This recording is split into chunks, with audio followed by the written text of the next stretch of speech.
Assalamualaikum warahmatullahi wabarakatuh. Kembali lagi dengan saya Hamidah Nasution di channel saya.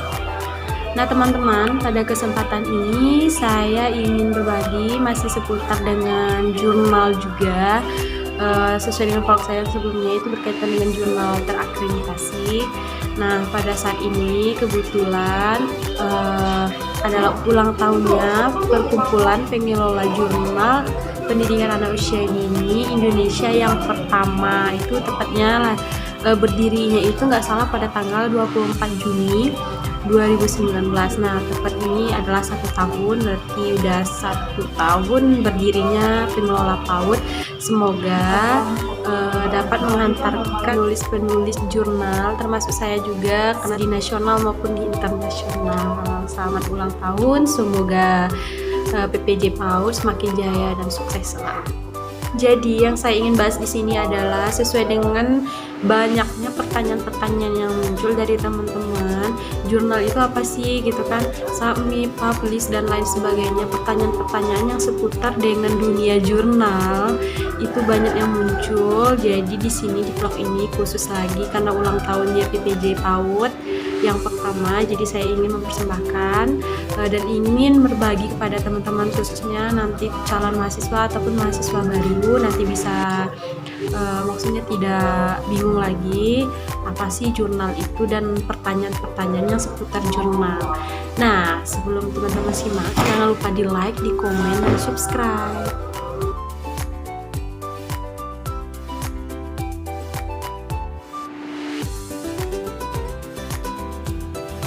Pertanyaan yang pertama,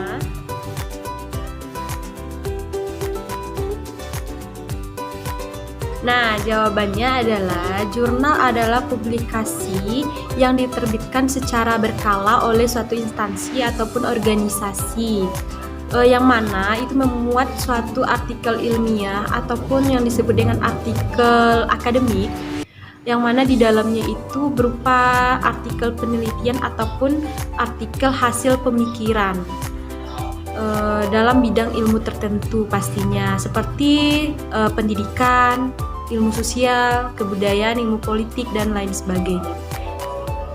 Nah itulah pengertian dari jurnal teman-teman. Mungkin teman-teman juga tahu vlog saya yang sebelumnya itu ada macam-macam jurnal yang sudah terakreditasi, seperti jurnal PAUD itu ya, jurnal obsesi, JPUD, itu adalah bagian-bagian dari jurnal tempat artikel-artikel untuk dipublikasikan nantinya. Itu adalah suatu wadah yang mana itu dinaungi oleh suatu instansi seperti universitas ataupun swasta atau organisasi dan lain sebagainya. Pertanyaan yang kedua,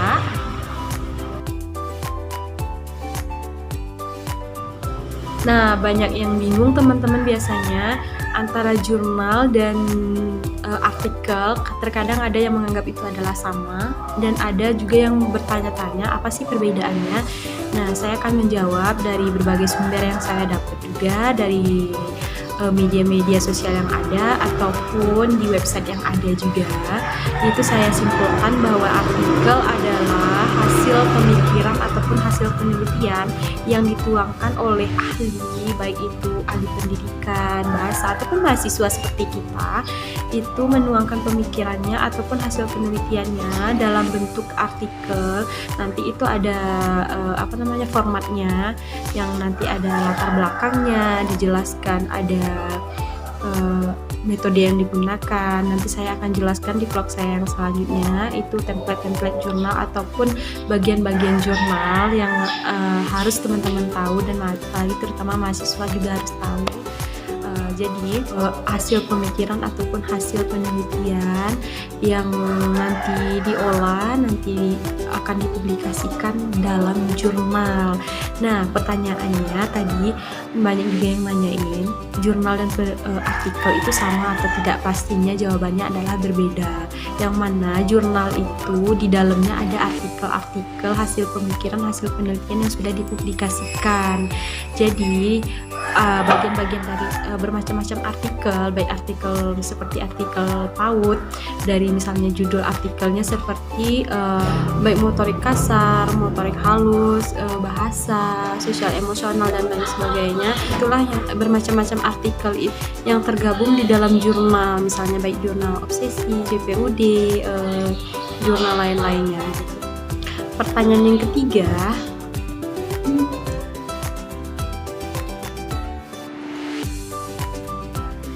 nah, apa itu submit? Nah, jika teman-teman ingin publikasi jurnal, maka prosesnya itu adalah yang dinamakan dengan submit. Submit itu di sana dimana teman-teman harus login ke akun jurnal yang teman-teman pilih, misalnya jurnal obsesi, jurnal apapun sesuai dengan bidang-bidang teman-teman, misalnya bidang pendidikan atau segala macam. Seperti saya jurnal PAUD misalnya, nanti saya login, nanti prosesnya silakan isi nama, data-data dan lain sebagainya, dan silahkan memasukkan artikel yang ingin teman-teman publikasikan.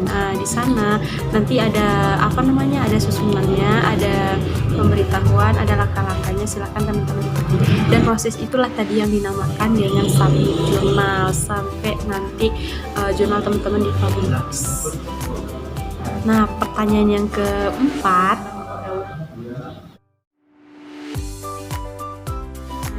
tadi kan ada proses submit. Submit itu adalah sebelum dipublikasikannya jurnal.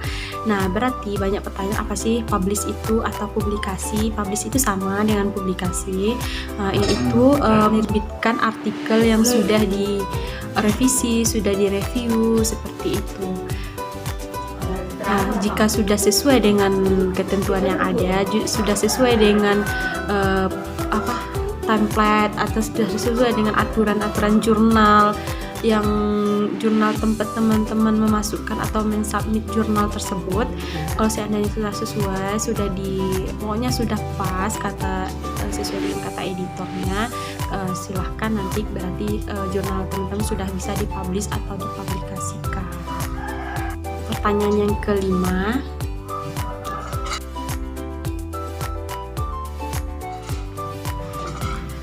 nah teman-teman, untuk pertanyaan ini apa itu referensi? Mungkin sebagian teman-teman juga sudah tahu.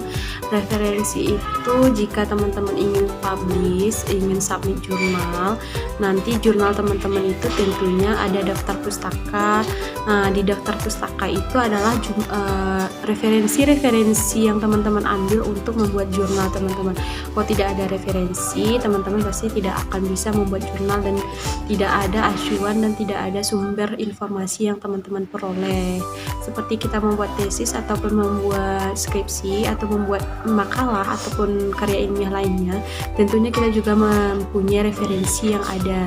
Referensinya bisa dari jurnal itu sendiri atau artikel itu sendiri, bisa dari makalah, bisa dari website, bisa dari buku, yang terpenting itu buku, apalagi sekarang itu bisa dari media-media yang ada, sumber-sumber yang ada, baik jurnal internasional ataupun jurnal nasional yang sudah terakreditasi. Nah, jika teman-teman ingin membuat artikel, tentunya di dalam artikel ada referensi, misalnya menurut pendapat Sugiono tahun 2010, pendidikan adalah ini dan segala macam. Menurut Sugiono, metode penelitian kualitatif atau kuantitatif adalah ini, dan itu adalah salah satu contoh referensi yang digunakan. Pertanyaan yang keenam,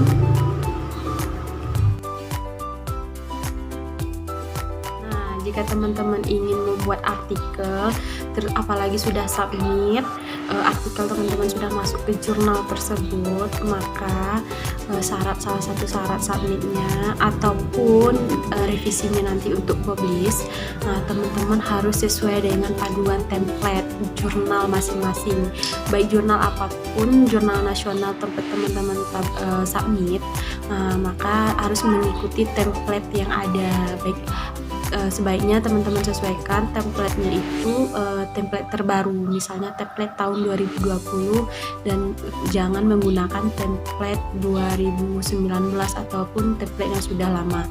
Nah, jika teman-teman ingin tahu template-nya dapatnya dari mana, setiap akun jurnal masing-masing itu sudah menyediakan template-nya, jadi silakan teman-teman bisa download masing-masing. Pertanyaan yang ketujuh,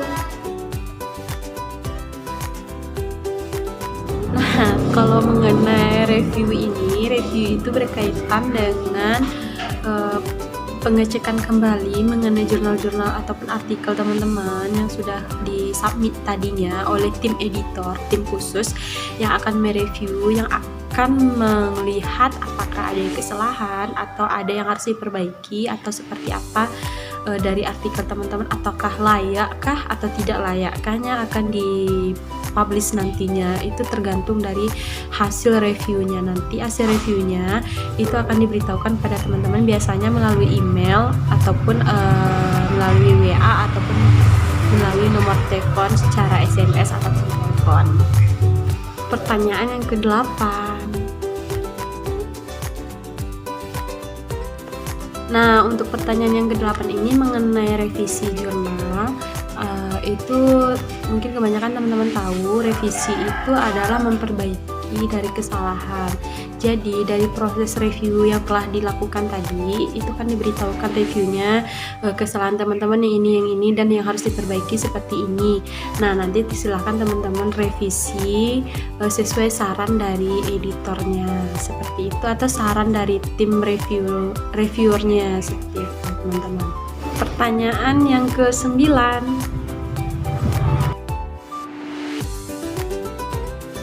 Situs jurnal itu di mana teman-teman akan menemui ataupun akan memperoleh daftar-daftar jurnal teman-teman. Jurnal apa saja, baik jurnal yang terakreditasi nasional maupun internasional, itu akan dapat diakses melalui situs-situs pencarian jurnal. Nah, situsnya itu ada beberapa macam, nanti saya akan berbagi juga sama teman-teman, tapi di vlog selanjutnya. Pertanyaan ke-10.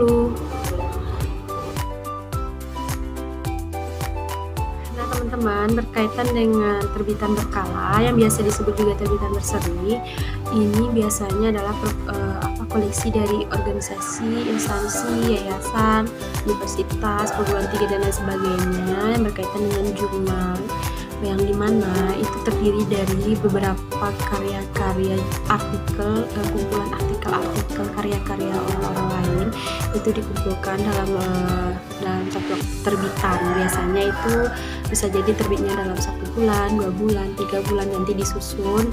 Biasanya itu ada volume, ada nomor, ada tahun terbitan, biasanya seperti itu. Nah, di sini saya temukan ada beberapa ciri terbitan berkala.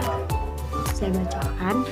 Pertama, terbitan yang keluar dalam bagian secara berturut-turut dengan menggunakan nomor urut dan secara kronologi, serta dimaksud untuk terbitan dalam waktu yang ditentukan, bisa dalam waktu 1 minggu, 2 minggu, sebulan, 2 bulan, bahkan dalam 1 tahun bisa jadi 2 kali penerbitan ataupun lebih gitu. Yang kedua, ciri-ciri yang kedua, terbitan berkala itu berisi banyak artikel yang ditulis beberapa orang, diterbitkan oleh lembaga, instansi, yayasan maupun perkumpulan yang membentuk susunan redaksi sebagai penanggung jawab penerbitan ini dan terbit dalam frekuensi tertentu seperti mingguan, bulanan, 2 bulan, triwulan maupun semesteran. Nah, itulah tadi teman-teman yang berkaitan dengan pertanyaan-pertanyaan ilmiah, mungkin bahasa-bahasa ilmiah yang harus diketahui teman-teman mahasiswa, baik mahasiswa baru ataupun mahasiswa lama. Mungkin kita lupa, sebaiknya kita mengulang lagi, termasuk saya juga. Semoga dapat menjadi pelajaran buat kita semua, dan saya sebagai mahasiswa dan teman-teman semua. Jangan lupa di like, di komen, dan subscribe, dan jangan lupa loncengnya dinyalakan. Assalamualaikum warahmatullahi wabarakatuh.